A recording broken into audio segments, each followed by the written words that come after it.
decided not to join with Daddy Milapit ang pagsundo sa mahal ni Virgen Maria because something hope for me to reflect on today's gospel. It's about the word of the prophet Isaiah, prepare the way of the Lord. Marami po sa atin, maraming mga preparations na ginagawa as Advent is leading us to Christmas. Ang Advento ay naghahanda sa atin sa pagdating ng ilang araw ng Kapaskuhan kasi ng ating Panginoon sa Kristo. That made us prepare outwardly. Hindi naman yung masama. Yung pag-inimasyon, pagdating ng mga Christmas tree, pagdating ng mga Christmas lights, hindi ko yung masama. But something happened when he said, "What called me to reflect deeply on what Advent is actually asking us in line with our gospel, in connection to the gospel. In today's gospel, my brothers and sisters, John the Baptist appears in the wilderness with a powerful form. Prepare the way of the Lord. Make straight his path. Ihandaan ninyo ang daraan ng Panginoon. Tuwing ninyo ang inyong makalunas."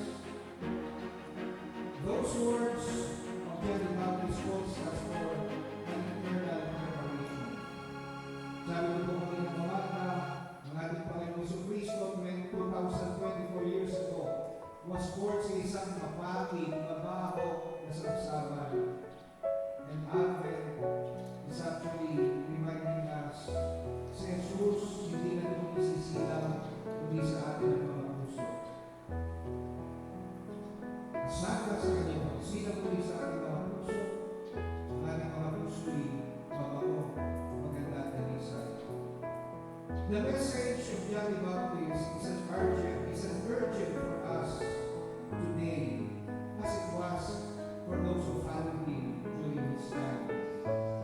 Advent is a time of preparation, not just for Christmas celebrations, but for welcoming Christ in our lives, in our hearts, more deeply. John the Baptist's words challenge us to examine our hearts. What in our lives needs to remain straight?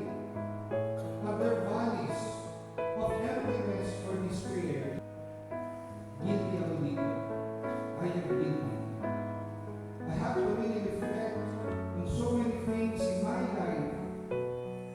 Ang dami mong mga valleys and mountains of pride na kailangan matapin sa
us growing in holiness, let the grace of God change us.